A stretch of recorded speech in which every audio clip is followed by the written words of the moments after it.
Saludos, sean bienvenidos a una nueva edición de Euronews Hoy con toda la actualidad de Europa y del mundo. Comenzamos el informativo con una noticia que hemos conocido a primera hora de la mañana aquí en Europa. David Sassoli, el presidente del Parlamento Europeo, ha fallecido a los 65 años de edad tras meses sufriendo problemas de salud por deficiencias en su sistema inmunitario. En Kazajistán, el presidente Tokayev trata de dejar atrás la semana de protestas. Por un lado, ha confirmado a su nuevo primer ministro y por el otro, ha anunciado la salida de las tropas extranjeras, entre ellas las rusas, cuya ayuda reclamó para lidiar con la revuelta. Repasaremos la situación de la pandemia a nivel global. En Europa siguen implementándose nuevas restricciones, mientras que al otro lado del Atlántico veremos cómo Chile, por su parte, ha comenzado con la inoculación de la cuarta dosis. Además, les traemos un reportaje especial, una investigación sobre cómo el radicalismo se está abriendo paso en parte del movimiento antirrestricciones y antivacunas en algunos lugares de Alemania, con extremistas, ultraderechistas e incluso gente con cierta simpatía por el movimiento neonazi en sus filas. Veremos también cómo Daniel Ortega jura el cargo de nuevo como presidente de Nicaragua tras una campaña marcada por la detención de varios de sus posibles rivales. Y al final de nuestro informativo, arte y salud mental se combinan en la obra de Carlos Peñalver. Hemos entrevistado a este artista español que expone su obra en la Saatchi Gallery de Londres. Comenzamos, como siempre, con nuestros titulares. Fallece el presidente del Parlamento Europeo, David Sassoli, tras meses aquejado de problemas de salud. El presidente de Kazajistán pasa página. La Asamblea Nacional confirma a su nuevo primer ministro y anuncia que las tropas rusas comenzarán a abandonar el país dentro de 2 días. Europa impone más restricciones a los no vacunados para tratar de contener una pandemia imparable ante la supercontagiosa variante Omicron. El presidente de México, Andrés Manuel López Obrador, da positivo en COVID por segunda vez en casi un año. El mandatario recibió su dosis de refuerzo a principios de diciembre. Daniel Ortega comienza su 5º mandato como presidente de Nicaragua y 4º consecutivo en el poder, con sanciones de Estados Unidos y la Unión Europea. Fallece el presidente del Parlamento Europeo, David Sassoli. Llevaba 2 semanas hospitalizado en Italia por un grave disfuncionamiento de su sistema inmunológico. Ingresó el pasado 26 de diciembre, pero la información no se había hecho pública hasta este pasado lunes. El político socialdemócrata tenía 65 años. Su salud se quebró el pasado mes de septiembre, cuando tuvo que ser hospitalizado tras contraer una neumonía. Fue dado de alta una semana más tarde y estuvo más de 2 meses ausente, recuperándose en su Italia natal. El Parlamento Europeo había previsto reunirse la semana que viene para sustituir a Sassoli, una circunstancia que no tenía nada que ver con su estado de salud, ya que se pactó que fuera sustituido a mitad de legislatura. La política maltesa, Roberta Metsola, del Grupo Popular Europeo, es la favorita para sucederle en el cargo. Bonjour, chers collègues.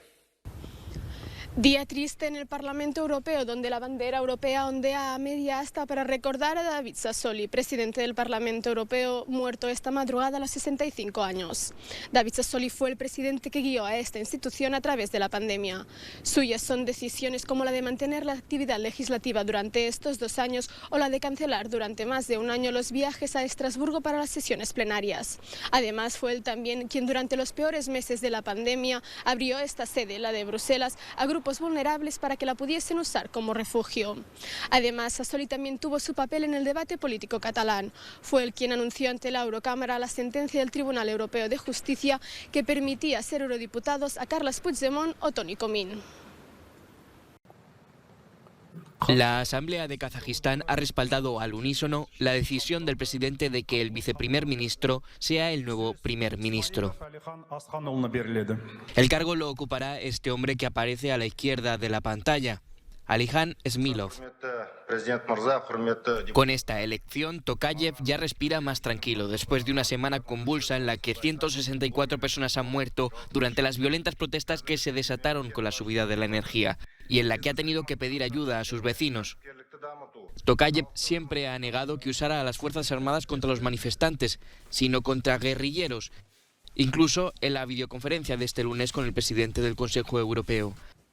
Charles Michel expresó por su parte más tarde en las redes sociales sus condolencias por la pérdida de vidas y destacó la importancia del respeto de los derechos humanos y las libertades fundamentales.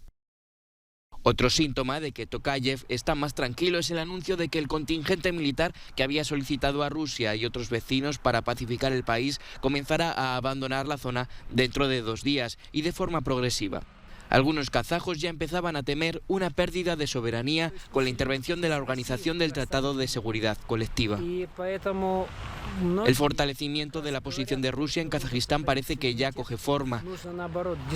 Mucha gente reclama la preservación de la soberanía del país, la necesidad, por el contrario, de distanciarse y conducir el país hacia una transformación política. Queremos volver a la vida normal. Esto era tan bonito y ahora está arruinado. Mirarlo es tan deprimente y agotador.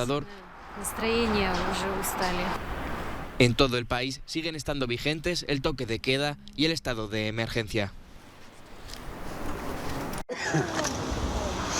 Rusia asegura a Estados Unidos que no tiene intención de atacar Ucrania, pero le pide que no subestime las posibilidades de un conflicto. Poco más se ha sacado en claro de la primera jornada de una semana de negociaciones bilaterales en Ginebra para intentar reencauzar las relaciones entre Rusia y la OTAN, que atraviesan su peor momento desde el final de la Guerra Fría. Al término de la cita, el representante ruso afirmaba: tenemos la impresión de que la parte estadounidense se ha tomado muy en serio las propuestas rusas y que las ha analizado en profundidad. Por nuestra parte, les hemos presentado en detalle la lógica y el contenido de nuestras propuestas, explicando por qué es absolutamente imprescindible que obtengamos garantías de no expansión de la OTAN.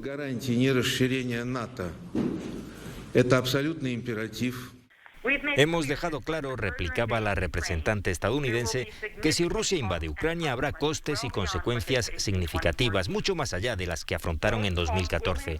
Esos costes incluirán sanciones financieras y, ya se ha informado, esas sanciones incluirán instituciones financieras clave y controles de exportación en industrias clave.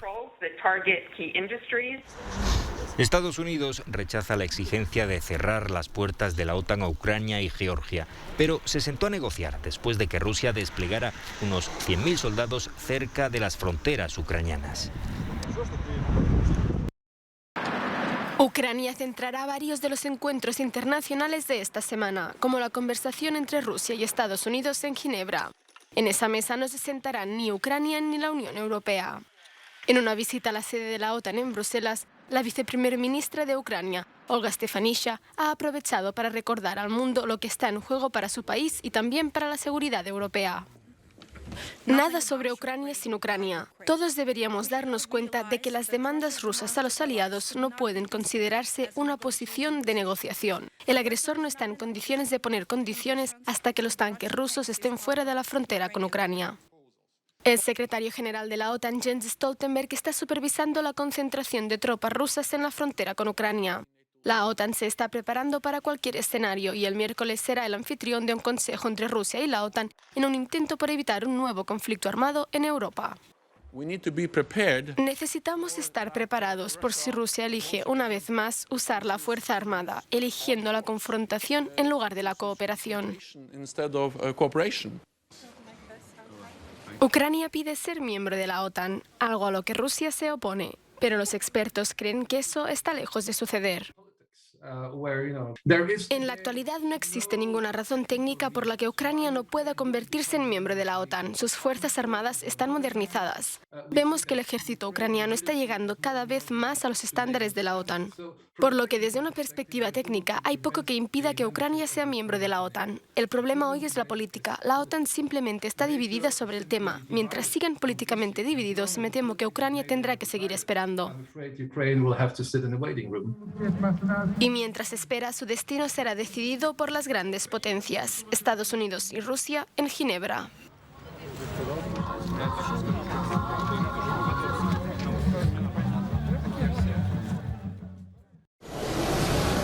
Italia endurece las restricciones para quienes siguen sin vacunarse en el país. Cada vez más los gobiernos de toda Europa endurecen las restricciones a los no vacunados. A partir de esta semana, el llamado pase superverde, que solo puede obtenerse mediante la vacunación o la recuperación de la COVID-19, será necesario para acceder a bares y restaurantes, incluso al aire libre, y es indispensable para viajar. Las personas no vacunadas tienen más posibilidades de desarrollar la enfermedad y las formas graves de la misma. Por eso, uno de los objetivos de esta rueda de prensa es animar por enésima vez a todos los italianos que aún no se han vacunado a que lo hagan, declaraba Mario Draghi, primer ministro de Italia. Rumanía también endurece restricciones, en particular en los lugares con mayor incidencia. La ciudad de Cluj-Napoca, en el noreste del país, ha sido clasificada como zona roja tras el aumento de los contagios. Los lugares públicos como restaurantes, gimnasios y eventos como las competiciones deportivas se reducirán al 30% de su aforo. Estas normas se aplicarán durante 2 semanas a partir del martes 11 de enero. En Islandia, con más de 1000 casos diarios, este centro de vacunación de Reykjavik vacuna a los niños de entre 5 y 11 años. Hemos hablado al respecto, dice este islandés, padre de 2 hijos. Su hermano mayor ya se vacunó y ahora le toca a ella. Me parece que vacunarse es algo obvio.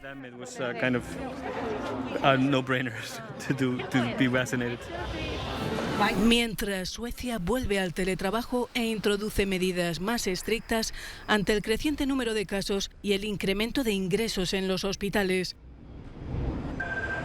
Las restricciones limitan el aforo en eventos públicos y los restaurantes tendrán que cerrar a las 11 de la noche. Las medidas se evaluarán en 2 semanas. Es lunes por la noche, en Bautzen. Una ciudad pequeña situada en lo que antes era Alemania del Este. Al igual que otras muchas noches antes, y como en muchas ciudades de Alemania, cientos de manifestantes enmascarados comienzan a marchar por las calles. Se trata del movimiento radical anti-restricciones de la COVID alemán, compuesto por extremistas, ultraderechistas y vándalos. El peligro viene de la radicalización dentro del movimiento. Hemos observado muchos más llamamientos a la violencia contra los funcionarios, contra los periodistas y contra otros representantes de las supuestas opiniones dominantes. Y ahí vemos un peligro. Manifestarse los lunes es muy simbólico en Alemania, pues las manifestaciones contra el régimen comunista de Alemania del Este en 1989 también se daban los lunes. La parte radical del movimiento contra las restricciones del coronavirus está ganando terreno y se está volviendo más conflictiva y violenta. Y eso ya lo empieza a notar el alcalde de Bautzen, que siente cierta simpatía por la gente que quiere expresar su disconformidad con la actual normativa de la COVID, pero no con este tipo de radicalización. Se puede estar en contra de las reglas de la COVID. A veces puede ocurrir que acabes en una manifestación en la que haya 100 o 150 neonazis. Pero cuando has visto eso 1 o 2 veces, entonces debes pensar, ¿realmente quiero estar junto a los nazis en la calle? ¿Quiero manifestarme con nazis? Entonces digo claramente que eso no es aceptable, que no está bien. También hay manifestaciones en otras partes de Alemania y, por supuesto, miles de personas asisten a protestas totalmente pacíficas. Ahora podemos hablar de un verdadero movimiento de protesta aquí en Alemania, porque durante algún tiempo hemos tenido varias olas de movilizaciones, pero ahora es un movimiento que se está estructurando y organizando. Solo alrededor del 15% de la población alemana apoya las protestas. No obstante, los pequeños grupos de personas también pueden crear problemas. Las manifestaciones contra las restricciones de la COVID y la política de la COVID de Alemania parecen estar creciendo en este momento y parecen estar volviéndose más radicales. Y eso está causando una verdadera preocupación en todo el país. Contento y agradecido, el tenista Novak Djokovic ha recuperado su pasaporte tras varios días en un hotel de Melbourne a la espera de que se validara su exención médica para entrar al país sin estar vacunado contra la COVID-19. A través de sus redes sociales, el serbio ha dicho que pese a todo lo que ha pasado, quiere quedarse e intentar competir en el Abierto de Australia. Sigo centrado en ello, ha escrito. Para su familia, esta es la mayor victoria de su carrera, más grande que cualquier Grand Slam, y confirman que ha vuelto a entrenar. Novak je na slobodi. Novak je Novak está libre, ha estado en una pista de tenis entrenando, fue a Australia únicamente a jugar al tenis, a luchar por sí mismo, a jugar para intentar ganar otro Open de Australia y batir otro récord que persigue incansablemente, ha dicho su hermano.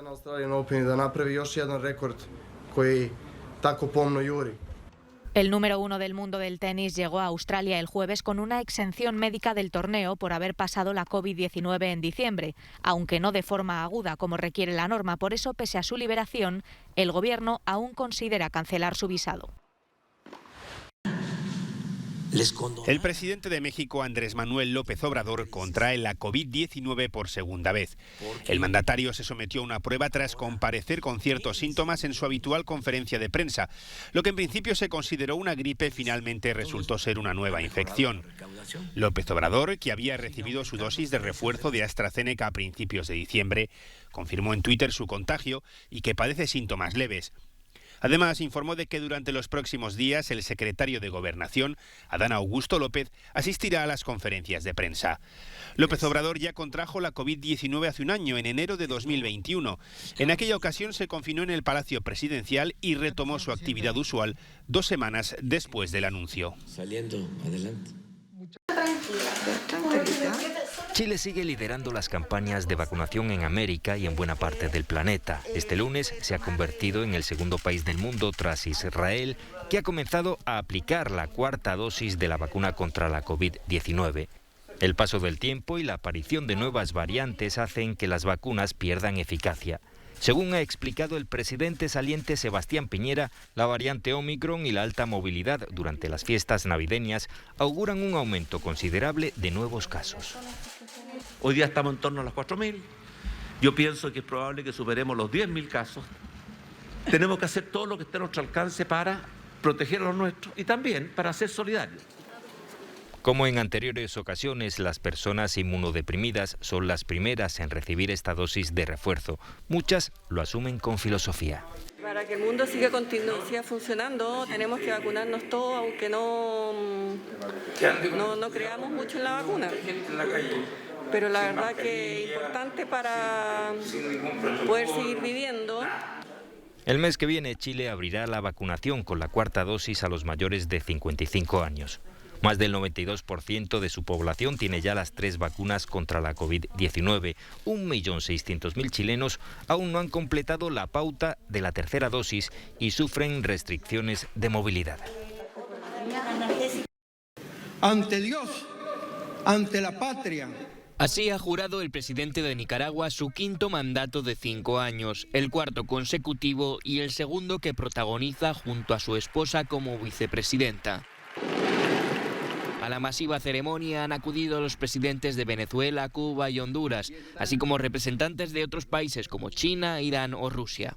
Daniel Ortega cargó contra la Unión Europea y Estados Unidos, pues estos aplicaron sanciones contra sus hijos, allegados e instituciones del país al comprobar el fraude electoral que vivió Nicaragua en noviembre con todos los principales opositores apresados. Ortega se ha defendido comparando a los asaltantes del Capitolio con los candidatos de la oposición. Por haber ido a protestar al Congreso. Tienen a 700 norteamericanos. Y podríamos decir, son presos políticos. Claro que son presos políticos. Sí, son presos políticos. ¿Qué esperan para poner en libertad a esos presos políticos? Unas palabras que para la oposición en el exilio no tienen nada que ver con los 170 presos políticos que hay en las cárceles de Nicaragua. Diversas organizaciones de opositores y nicaragüenses se manifestaron en Costa Rica y en España en contra de la investidura. Para declarar y desconocer a Daniel Ortega como presidente de Nicaragua ilegítimo ante todos los organismos interamericanos que también lo declararon y lo desconocen. Y a favor de más medidas contra el gobierno de Ortega. También demandamos a la comunidad internacional que sean beligerantes, que no se abstengan en tomar todo tipo de justicia en contra de esta gente. Además, reclamaron justicia para los que han desaparecido desde 2018 y el respeto de los derechos humanos.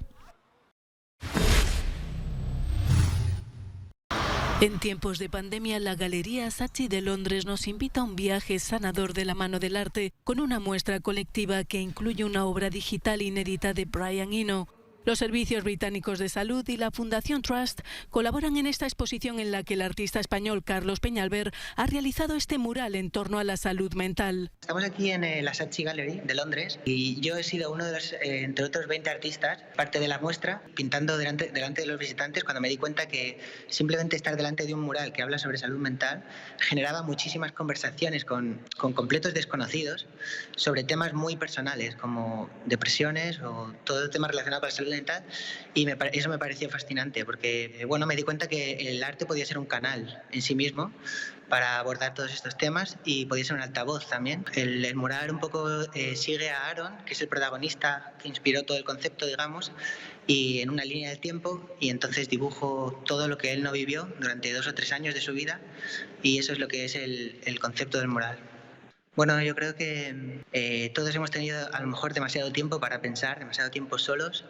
Eso no sé hasta qué punto puede ser bueno. Y bueno, supongo que nos ha generado a todos mucha más ansiedad y estrés por seguramente altibajos en el trabajo, altibajos en las relaciones. Pienso que a través del arte también podemos generar conversaciones y yo creo que podemos llegar a más gente y puede ser una ayuda también. El mural es en blanco y negro. Un abrazo a color en este mural en blanco y negro de Carlos Peñalver representa la salida de las 1000 espirales de dolor y ansiedad. El abrazo con uno mismo y con los demás simboliza el reencuentro con la salud mental. Que le ayudó. Hasta aquí llega esta edición de Euronews Hoy. Gracias por acompañarnos una vez más. Ya saben que pueden seguir informándose en nuestros boletines televisivos y en nuestras plataformas digitales. Les dejamos ya con el no comment del día, esta boda, esta celebración de la minoría pomaca en Bulgaria. Que tengan un excelente martes. Здравствуйте.